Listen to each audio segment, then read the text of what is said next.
The world is literally, figuratively, and metaphorically on fire. So why did I decide to do today's episode of Let's Get Banned on the three different things that you saw in the title, which is probably what made you want to click on all of this? Well, I feel as though that a lot of the events of the world right now, as unfortunate as they are in fact distractions, as many of you seem to agree with as well. So we're going to be focusing on a few different things today, particularly the cyber Polygon, and for those who don't know what it is, we will get to that very shortly, in addition to the Reptilian hologram technology, as well as Robert Malone, who is the alleged inventor or one of the first to actually utilize and formulate conclusive, respected at the time at least, and solidified studies, and you're going to see how all of that comes full circle. So let's jump right into it. So first off, what is the cyber Polygon? And this is from the worldeconomicforum.org official website, so you can probably bet your ass that they're tracking me at this point, but whatever. So let's take a look. What is Cyber Polygon? Cyber Polygon is a unique cybersecurity event that combines the world's largest technical training exercises for corporate teams and an online conference featuring senior officials from international organizations and leading corporations. The 2021 conference discusses the key risks of digitalization and best practice for the secure development of digital ecosystems. The 2021 technical exercise builds and tests the skills needed to protect our industries, centering on a targeted supply chain attack. Every year, the training brings together a global business and government agencies to collaborate on technical exercises. The live stream draws in millions of spectators from across the world. End quote. Now, before I go on, the reason why I brought this up is because it is very important for us to understand what the cyber Polygon actually was and what it still currently is. Now, why do I say that? 2021 is not the first year in which the cyber Polygon took place. They've been putting it out in the public very, very slowly in a very traditional form of drop feeding. This is nothing new per se. Again, we take a look at, Agenda 2030, the SPARS pandemic simulation, Agenda 21, things like that. It's all been there since give or take 2010. Sure, some of the documents maybe came out in 2011, but the point is this, folks. What is the overall purpose here? Well, the purpose of this overall, if we take a look at cyber Polygon in 2021, we're going to see here, during the technical exercise, participants will hone their practical skills in mitigating a targeted supply chain attack on a corporate ecosystem in real time. End quote. Now, let's take a look at this website right here, cyberpolygon.com. This year has demonstrated that a crisis can occur unexpectedly. Our research reveals that 83% of companies have no recovery plans in place. In times of crisis, they find it most challenging to restore business operations and maintain their efficiency.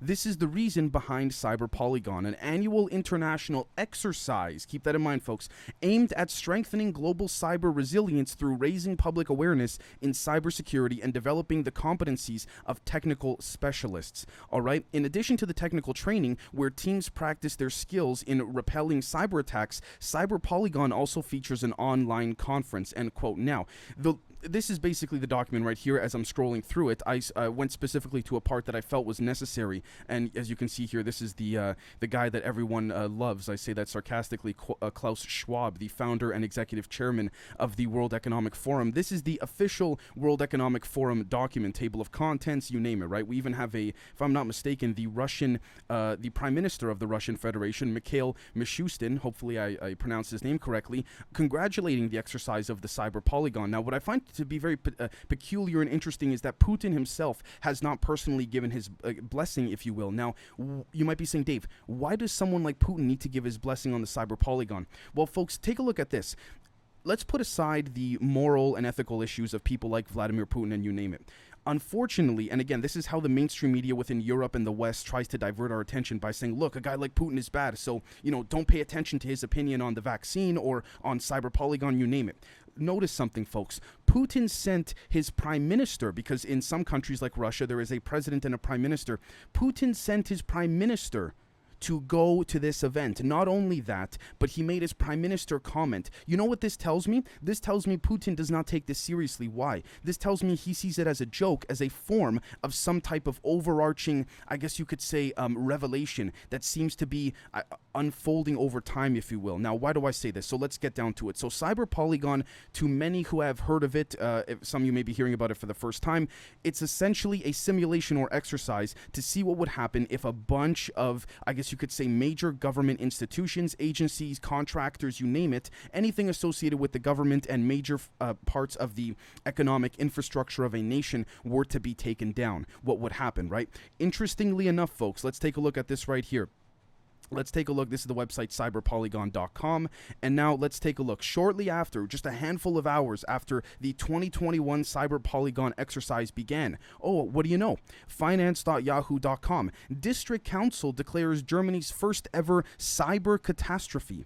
End quote. This is quite interesting. Let's take a look. A district council in eastern Germany, has declared a disaster after its computer systems were paralyzed by a hacker attack in what the federal cybersecurity watchdog confirmed was the country's first ever cyber catastrophe.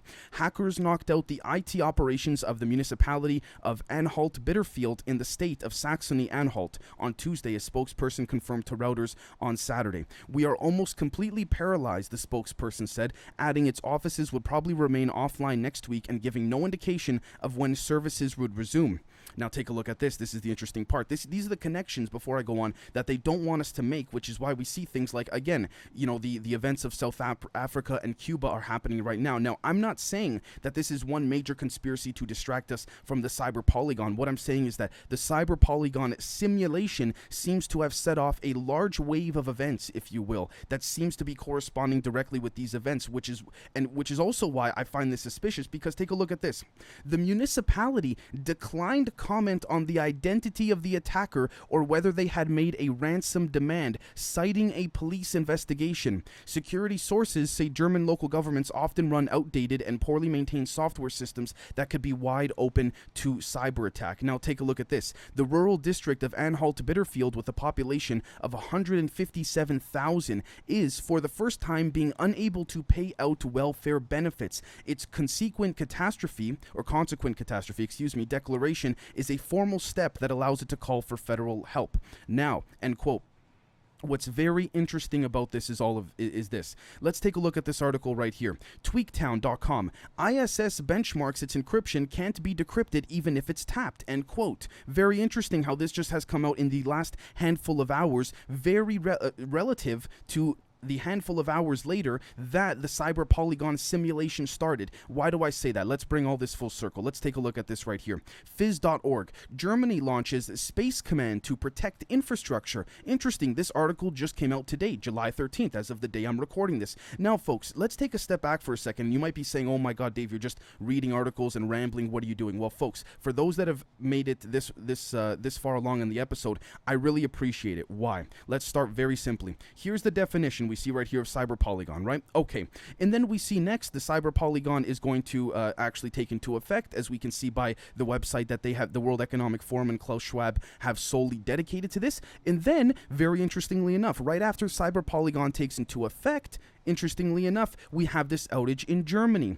And then a handful of hours later, after the Cyber Polygon simulation, again, I say that with air quotes, but I got to be careful here on YouTube, as soon as it takes into effect, interestingly enough, the ISS, the International Space Station, all of a sudden it's super encrypted, super advanced. Are these nations very quietly using technology at the quantum level in order to subdue, I guess you could say, the mentality of people, in order to formulate a desired outcome relative to the hacking of infrastructures all around the world? And then not only that, folks, it gets even better than that, okay? Let's take a look at this article right here. Germany launches Space Command to protect infrastructure. This is all in the last 72 hours, folks. Keep that in mind. Notice the events in which things are playing out. Now, I want to make something very clear. I am not saying that this episode will cover and encompass everything about Cyber Polygon, but I feel as though it is extremely important for us to understand the concept and the core, I guess you could say, principality of Cyber Polygon, because as we're going to see right here before we get to Robert Malone and Reptilian holograms, and you might be saying, what does that have to do with anything? We will continue. Let's take a look. GroundZeroMedia.org.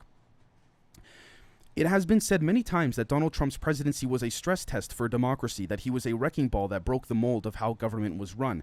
Before I go on, I just want to say very quickly that, you know what, I'll be honest, whether you agree with Trump or not, we must admit, wholeheartedly he was a disruptor. Whether that's for a good reason or a bad reason is not for me to say. But anyways, take a look at this. If you tell a lie big enough and keep repeating it, people will eventually come to believe it. Joseph Goebbels, all right? This was the OSS psychological profile of Hitler, described his use of the big lie. Now, end quote. Before I go on, I just want to say, why is this so significant? Because if you take a look at Let's Get Banned episode number 2, we discussed when we were reviewing and I was kind of giving my perspective and analysis of the Stephen Greer Cosmic Hoax documentary, what we see here, folks, is that even though, again, I must agree with Stephen Greer in this particular area, we did win the battle, if you want to call it, of the Second World War. The Allies won the battle. The betterment of humanity did win the battle, the physical battle.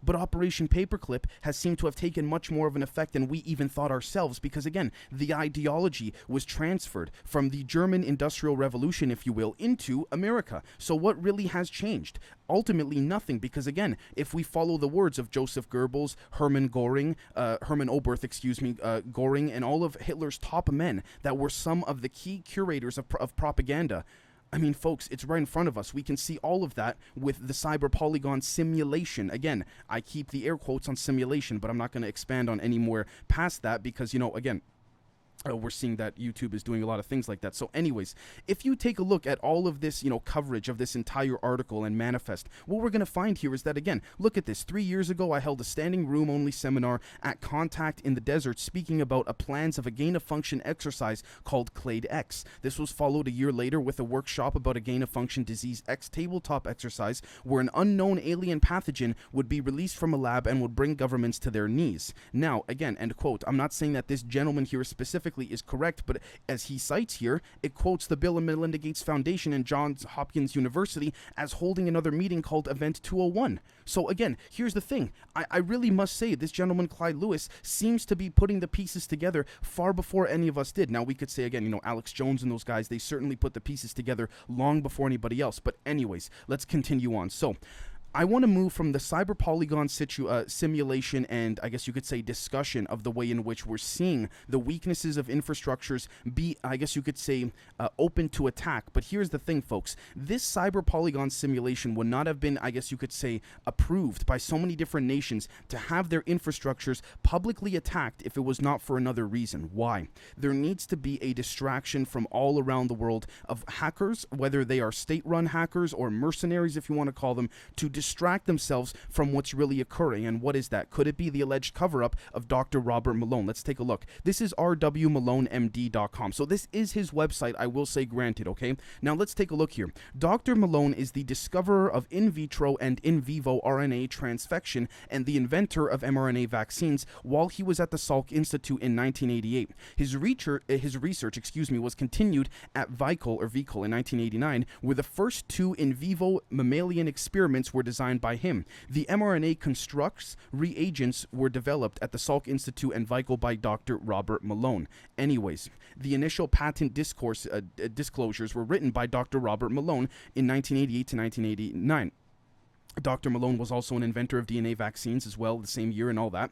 And anyways, this work results in over 10 patents and numerous publications, yielding about 7,000 citations for this work. Dr. Malone was also an inventor of DNA vaccines in 1988 and 1989, end quote. Now, first off, before I go on, I just want to say very quickly, for those who don't know who Dr. Robert Malone is, I think most of you do, he was on Brett Weinstein's Dark Horse podcast very recently. I believe it was the YouTube video that got Brett Weinstein a strike and all that. He is the gentleman saying that ivermectin is a much more suitable treatment. Now, we do have in the last handful of not even days, but hours, which just goes to show you, by the way, how quickly this kind of stuff is moving. We do have an incident or a scenario, if you will, where we're seeing, and I quote, very rare side effects to the vaccines. And he is predicting, as he says, as you can see on his Twitter, Dr. Malone, that again, the long-term side effects will be the resulting outcome of all of this, right? With that being said, he is attempted to be censored and suppressed as we speak. However, it's kind of hard to do that when, again, you are literally on the Google Scholar page. And now,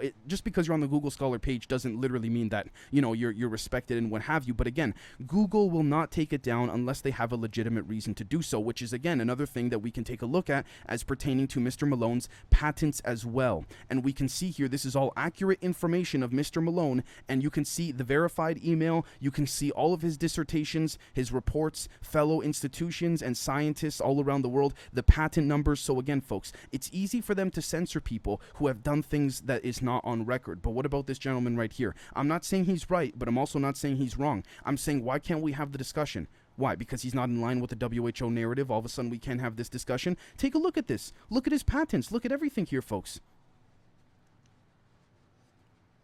Look at this. Theory in vivo application of electroporative gene delivery, generation of antibodies through lipid-mediated DNA delivery, cationic liposome-mediated RNA transfection. Now, I'll be honest with all of you folks. I have no idea what any of this stuff is. I don't pretend to know. However, I do believe some of you do know, because I know some of you that watch the show are somewhat familiar with these terms and understand them as well. But my point here, folks, is this. Take a look at this as well. Reddit.com. Google is now censoring Dr. Malone. This was posted by u/RealVolTeam6. Here is another example of PsyOps being deployed. He tweeted, Google has placed this at the top of their ranking if you search my name. Good to know. Get used to it. This is our future now.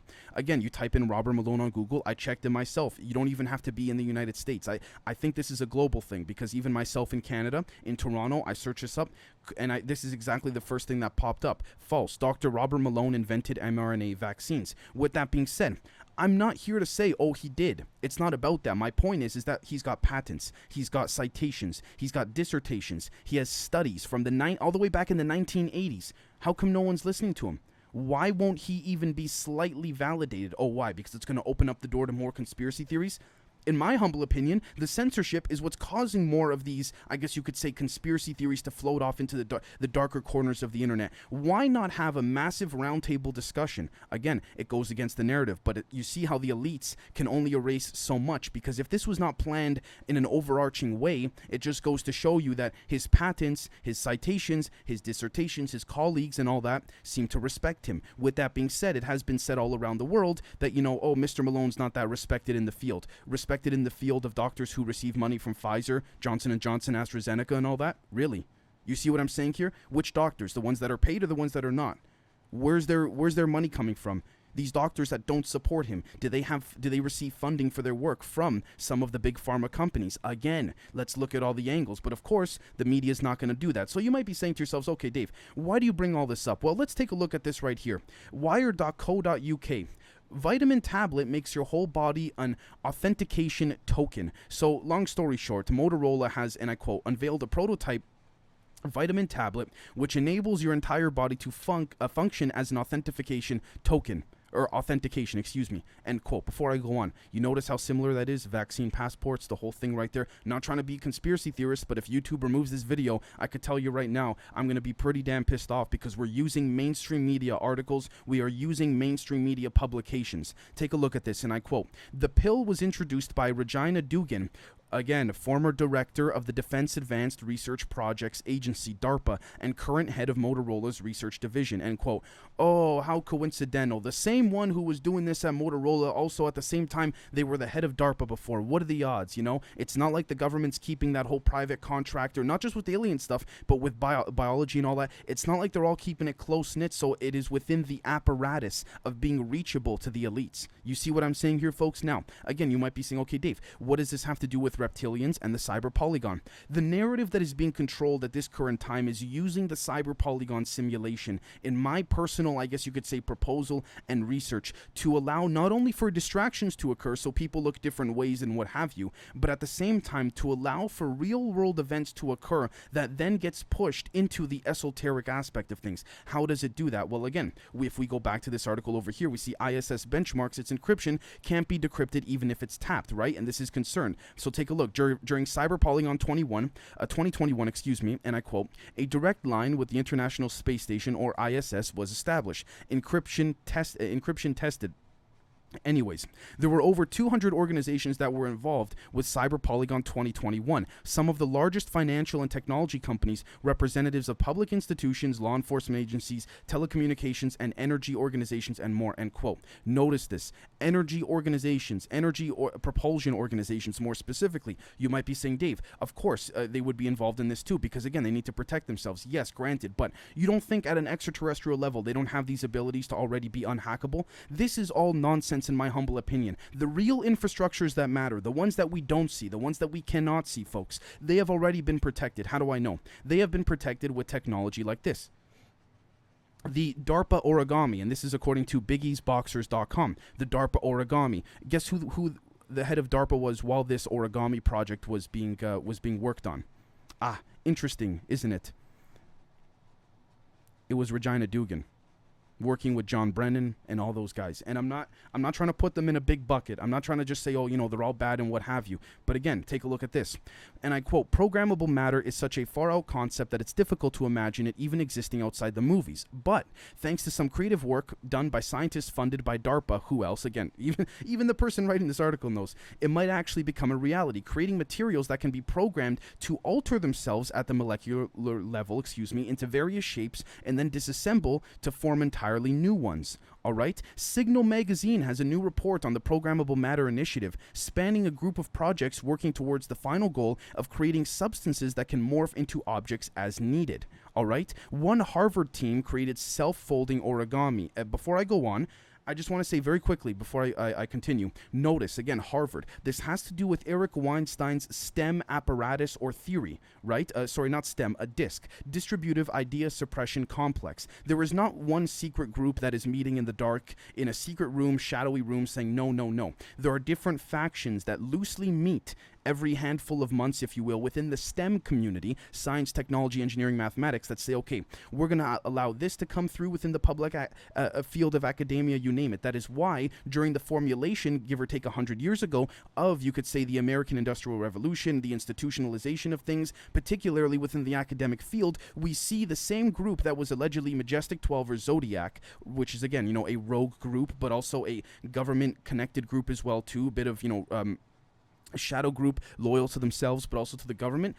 It seems to be formulated during this exact same time they were working on extraterrestrial technology. They also formulated the institutions of education being curated to only a handful of institutions: Harvard, Yale, MIT. Notice all the politicians, all the researchers, the vast majority of them come from there, right? So anyways, if we scroll down a little bit more, what we're going to find here is that, and I quote, "Once some of these ideas are realized or integrated into a working form, the possibilities are almost endless. One possibility are info-liquids and info-solids, materials that straddle the line between solid and liquid, with information encoded into its chemistry." End quote.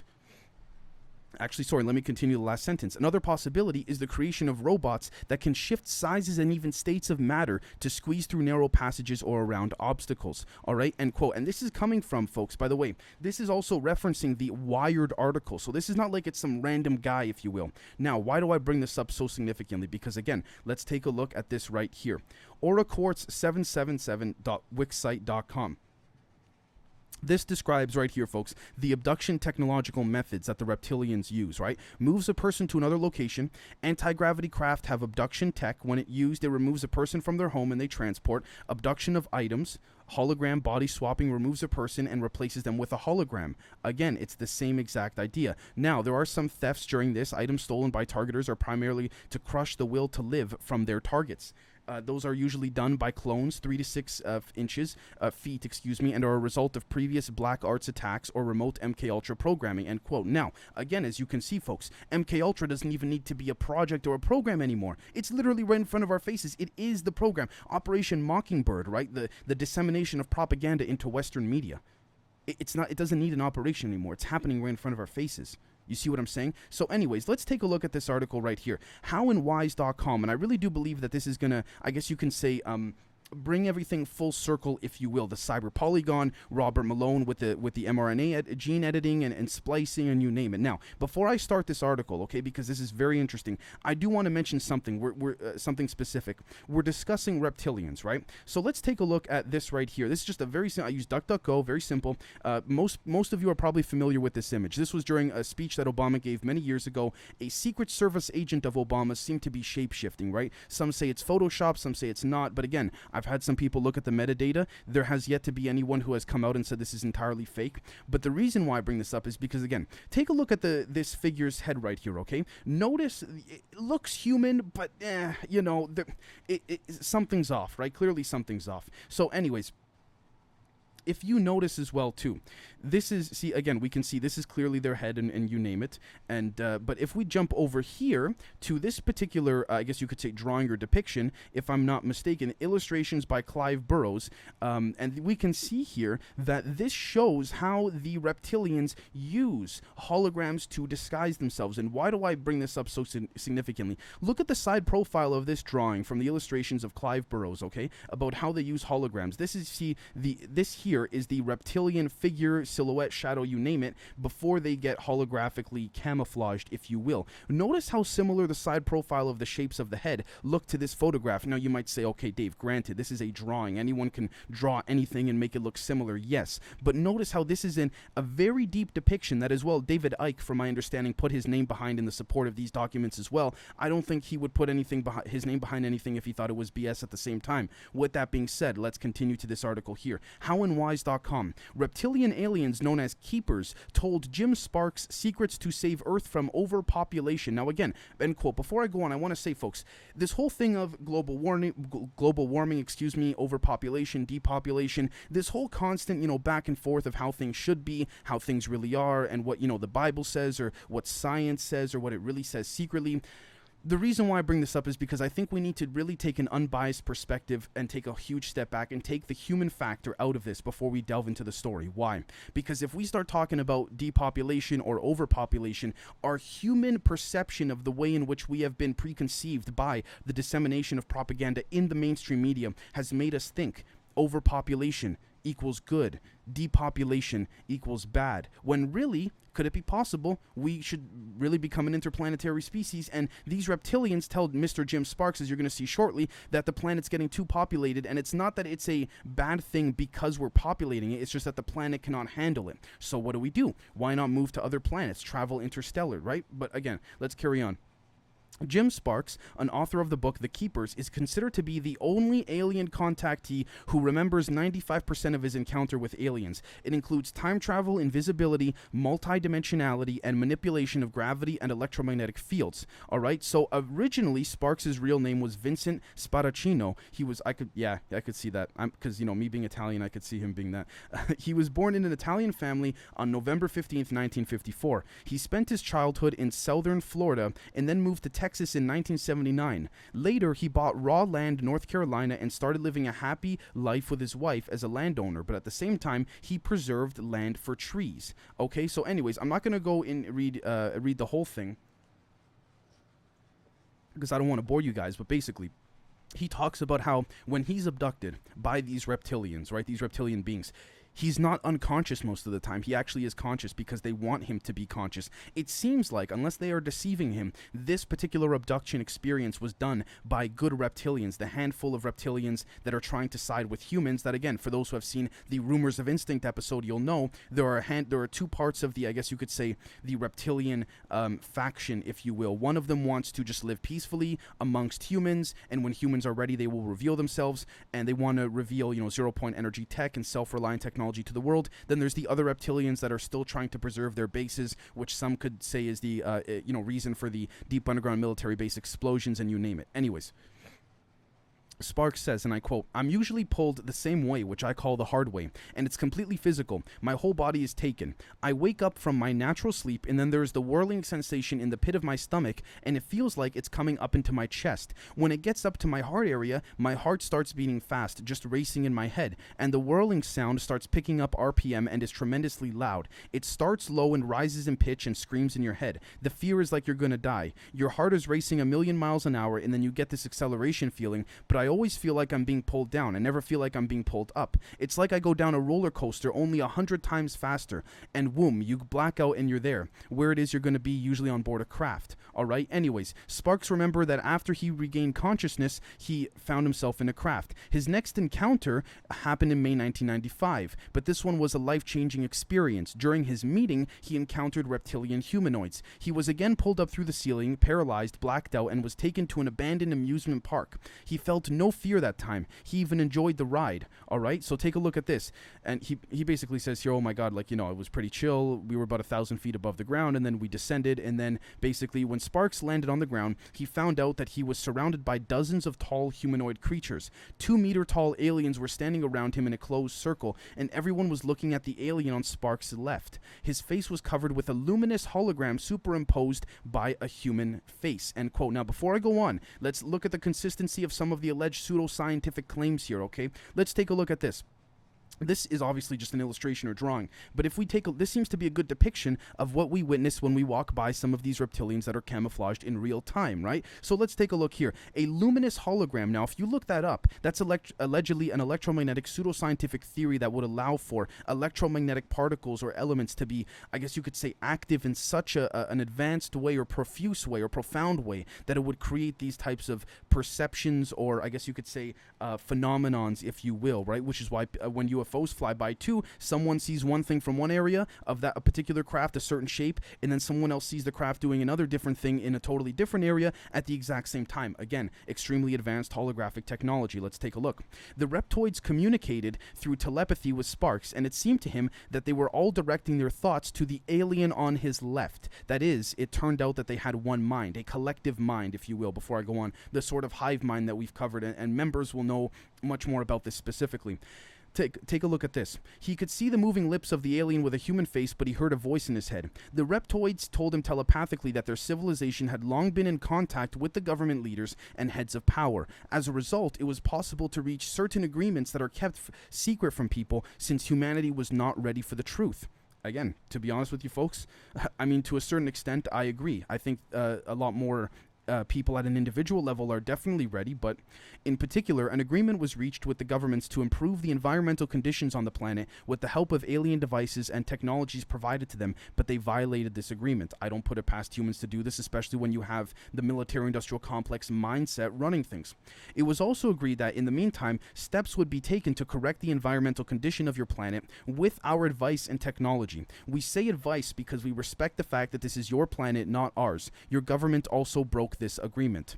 According to the alien, the water of the earth is contaminated. Plants, trees, and forests are dying. You also several breaks have formed in the human food chain. You have an amount of nuclear, biological weapons, which include nuclear and biological contamination. The planet is overpopulated to a critical level, and this can lead to the end of humanity. Then, the alien suggested better ways to derive energy and provide food to people without destroying Earth. And some people in the governments are familiar with these technologies, but they are not taking any action because they take clean energy and abundant food as a security threat. At the end of the conversation, the aliens said in the near future they would share some more information with Sparks because of his work of saving trees. Before they went away, Sparks requested them to show him their real appearance. The aliens warned him that it might scare him, but he insisted. Near the aliens, a greenish luminous spot appeared in the air, which gradually became brighter. It highlighted the enormous growth of the creatures, whose bodies were covered with powerful muscles. Their heads were like snakes. These were representatives, of the reptoid civilization. The diamond-shaped eyes shone with red pupils. All right. Their faces look like a cross between a lizard and a snake, nothing at all like the little greys. After the communication with aliens, Sparks realized that the reptoids were interested in saving humanity only to fulfill their needs because the disorientation in the human civilization could impose a serious threat to their own efforts, end quote. So, a couple different things I want to focus on here. This was back in 1996. Notice how even if humans broke the agreement with the Orion Dracos, the Reptilians, the Zeta Reticuli, you name it, assuming this is the truth, okay, folks? Notice how it seems like humans broke this agreement once they received technology, but at the same time, they also seem to be going along with this extraterrestrial, particularly the reptilian agenda. Now, I'm not saying this is for certain, but at the same time, the timeline in which things seem to be, I guess you could say, depicted and unraveling relative to Mr. Sparks' experience back in 1996 seems to be pretty consistent. I mean, we see now, and we've seen through, again, thanks to Project Veritas and many other leaks and what have you, that again, the next big thing after, you know, the Trump era and what have you, will be climate change. So again, do we not see that happening? Could it be that since then the reptilians have gained more control over the human apparatus? Could it also be that humans have decided to go along with this agenda of the reptilians because they see it as the most, I guess you could say, fruitful way of going forward relative to the species they made deals with and they know they cannot go back? Or are they being controlled by these reptilians? It's hard to say. Now, what I find interesting is that no matter how advanced certain alien races get, the one thing they cannot break is free will. So it seems like they have to play by, metaphorically, coloring in the lines, if you will, which is why it seems like there has not been some mass, I guess you could say, Project Bluebeam or fake alien invasion or something like this, because it seems like things need to play out in a very, I guess you could say, natural but curated way relative to, the simulation, I guess you could say, that we're living in, or the very advanced, I guess you could say simulation that we're in. Cyber Polygon seems to be a test of that, which is why I wanted to bring this full circle. Cyber Polygon seems to be that apparatus that the reptilians are trying to use to get another grasp or another hold on the control and curation that humans have over ET tech, even if the tech is not theirs, to see where the weak spots are with their bases and many other things, not even in a physical sense, but to see, what type of control they have at an esoteric level and things like this. I don't rule any of this out. So, folks, I would like to thank all of you so much for tagging along for this I think it's been a pretty long episode for our analysis of all these different things, and we'll catch all of you very, very soon. We also have, for the members on Patreon, a Cloverleaf Part 2, Operation Cloverleaf Part 2, coming out later tonight. So that's all for now. Cheers.